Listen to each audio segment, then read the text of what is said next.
This paper is actually a case of one of these things is not quite like the others.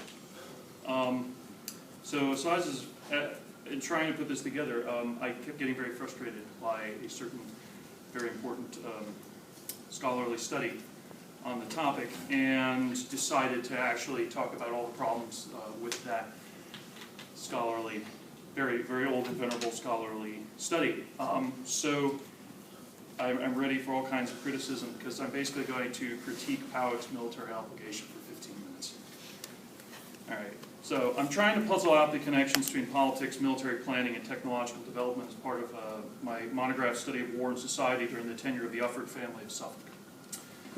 So the larger purpose of this puzzling is to understand the context in which English kings planned and waged war, and what a poor baronial family's place in all this was. So I'm going to set up how I'm coming at the problem, I'm going to identify the problem, and then I'm going to make a case for revising or removing the problem. So, origins. Now, I've been studying the Ufford family and its role in the wars of England in a time span here, their time span of a bit more than a century, from about 1268, when Robert Ufford the First, the patriarch, accompanied Prince Edward on his crusade, to about 1382, when the male line died out and the de la Poles assumed control of the Ufford estates. In particular, I've been focusing on the composition of the third Robert's retinue at, as Jeffrey Parker liked to remind me, Précis, not Cressy.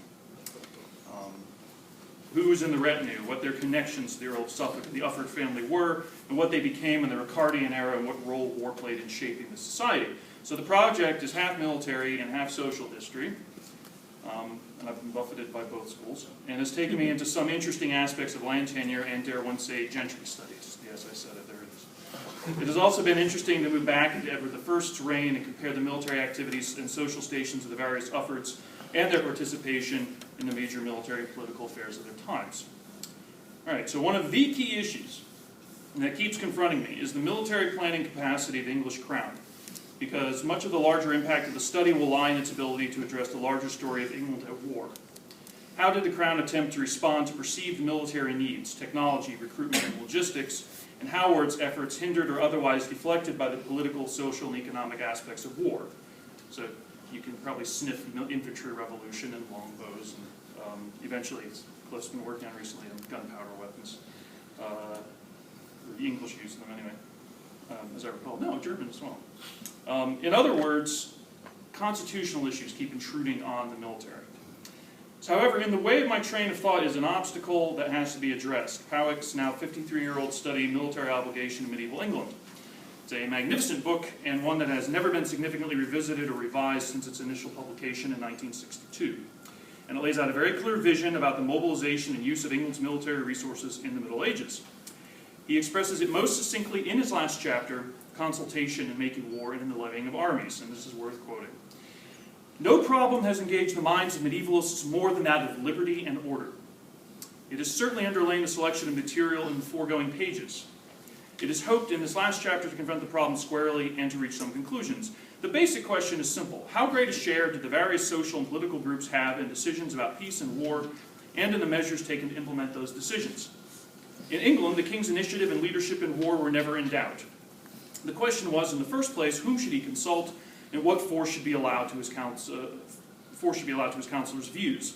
Behind this question lay a further one: when war was embarked on, who should decide the terms of service? Here, custom and later petition might very well circumscribe the initiative of the king. The subject matter to be considered falls therefore into two parts: that concerned with the making of war, and that concerned with the levy of troops. Significantly, the foundational study that Powicke cites for his warrant is William Prynne's 1643, The Sovereign Power of Parliaments and Kingdoms, which assembled historical documents to oppose what Powicke terms the monstrous claims of the Stuart House. So I think you could say that Powicke's book is to medieval English military history what Stubbs is to English parliamentary history, and it's hard not to get swept up in his magnificent, incisive prose. However, I think we need to resist this impulse. And I'm going to give you some selections here of key judgments, if you will, on the three Edwards, which is basically where my research is concentrated. For Edward I, we have a mix of great insights held together by a very questionable statement. First, on page 98, he says, "For our purpose, a feature of this new system of feudal levy quotas which has been somewhat obscured by Mar's concentration on the pay records, is of major importance. The armies, however rewarded, continued to be made up, in the main, of men obliged to serve by feudal or general duty. The chief supplement came from the extension of existing obligation. So stop focusing so much on paid contracts. Basically, the feudal structure continues, is still reflected in companies raised by contract, and my research has led me to the conclusion this lasts well into Edward III's reign. In fact, that's how the Crecy retinues are basically composed. They're mostly guys who have land, basically, from Ufford, or have some sort of obligation to him. So, very incisive remark. Page 117, Edward left unsolved the question of whether the monarchy could replace the largely abandoned feudal recruiting ground with a new form of obligation. And here we're moving into, I think, some more questionable terms, phrasing. The attempt had been made to combine such a shift with a form of hidden taxation whereby troops are levied on the basis of rents they would serve at the cost of either themselves or their counties. This had been decisively rejected. In the meantime, a new form of staffing and of contracting for companies of horse had been evolved. One of the most intriguing problems for a future monarch would inevitably be that of striking a reasonable balance between compulsion and contract in the levy of knights and men-at-arms. And then finally, going back, his initial judgment on Edward I, and remember this is the age of Edward I as the English Justinian. The army of Edward I achieved a balance between contractual, feudal, and communal troops which exceeded anything achieved before or after. And those of you familiar with Michael Prestwich's very extensive work on Edward I's armies will know he does not share that. This laudatory judgment, of Edward I's armies. All right, with Edward II, we see similar large judgments. Altogether, Edward II obtained more from the communities with less results than any previous ruler. Well, that's probably true. I don't think Philip Seymour or my friend Catherine Warner actually have shifted that view of Edward II. In sum, on page 159, the military measures of these later years were ambitious and in no way calculated to win over the people to Edward's support. Also true. However, then we move to his final judgments on Edward II, pages 161-62. This survey of Edward II's principal military problems indicates how closely related they were to the political and constitutional development at the time. Edward's determination to defend his inherited lands was in conflict with the baronial demand for reform of the realm. The initial deadlock gave way to baronial triumph after Edward's failure in 1310 and 11, a triumph perhaps precipitated by the king's anxiety to increase the strength of his armies at the expense of established custom, in this instance by the levy on the vills. At any rate, this and subsequent efforts to develop the militia were hamstrung by the opposition.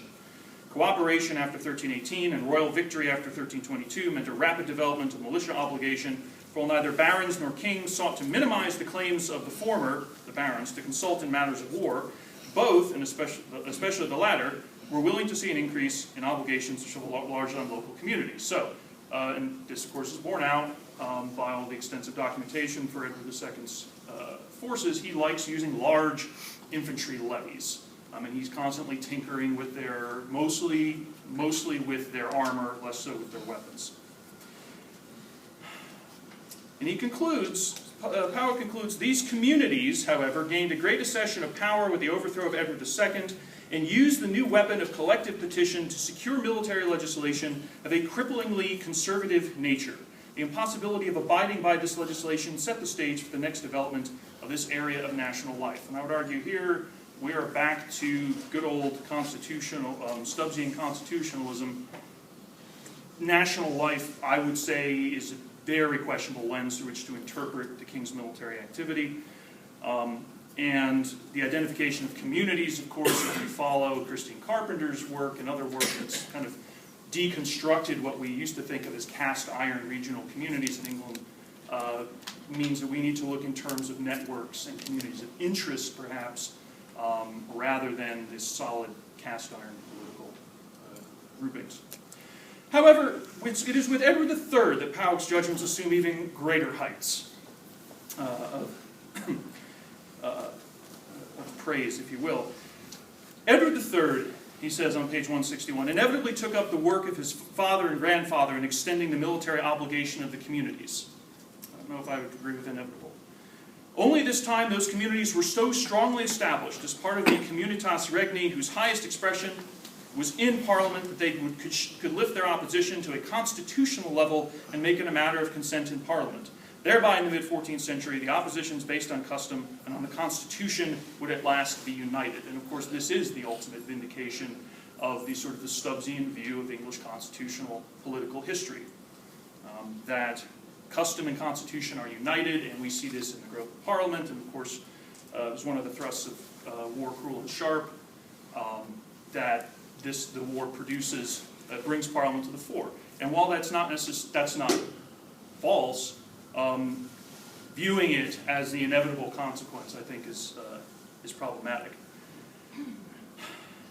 And then secondly, and then I'm going to wrap this up, on page 209, but the real success of the communitates is to be sought not so much in the form of such arrays as were made, as in the supersession of the arrays altogether. Rather than arraying troops, we're just going to get rid of arrays.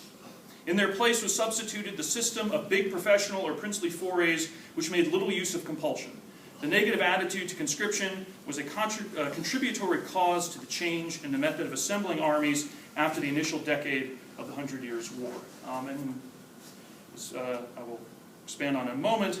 This is where I think several people's research, I know my own, my colleagues Sarah Douglas at Ohio State, are saying that's absolutely not why array was superseded at all. It's far more complex than that. So Powicke's story of English military changes under the later Plantagenets is the story of how states are constrained in the deployment of new or revised technologies by their political landscape. In other words, technology and military capabilities are not neutral entities, but are politically charged and shaped by all the factors that we expect to find throughout much of history.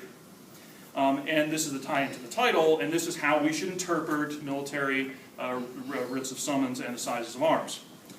This fundamental theme of Powicke's study remains valid. To achieve a greater military effectiveness, English kings had to challenge legal and customary limits on the number and kinds of troops they could raise. The crux, he writes, of all legislation, he being Powicke, on military obligation was the question of limitation or extension of the king's demands. And again, a major question, he says on page 189, facing any king was the need to experiment in equipment and tactics, and this meant attempts to revise the arms obligations of his subjects. So we're going back and forth here between very incisive comments and then an overarching interpretation which is very problematic, which I'm going to get into now. So, those comments, very good sense, amply borne out in the broader study of war. However, in order to make headway in the field of English military recruitment, I think we're going to have to revise Powicke's interpretation considerably for three reasons.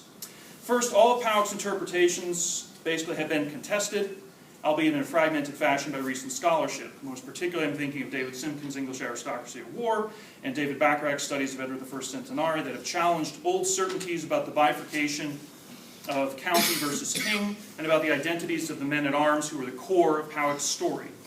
Presswich's conclusions about Edward I's armies I mentioned before. They were the product of an untested system, and when the test came at Bannockburn, the system failed. Personally, I think that's a little harsh on Edward I, but military prosopography has taken tremendous leaps since Powicke wrote. In fact, I'm not entirely sure the topic as such necessarily existed at the time, though I'll be corrected on that.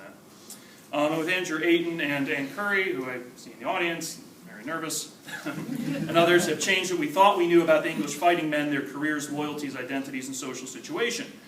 This research highlights a key deficiency in Powicke's method of understanding military obligation.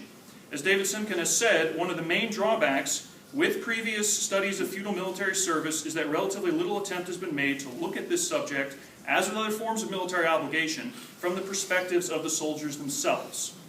And of course, I hardly add much of what we know about Edward III has changed drastically since the 1960s as well, both because of Cliff and also Mark Ormrod. Second, in addition to not looking at the soldiers themselves, just as importantly, Powicke pays very little attention to the actual conduct and outcomes of the actual campaigns.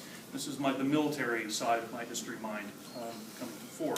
He remarks in the 1285 Statute of Winchester, the foundational document from the perspective of Edward III's time, that it was remarkable that it fell between the Second and Third Welsh Wars, and there was not really much going on.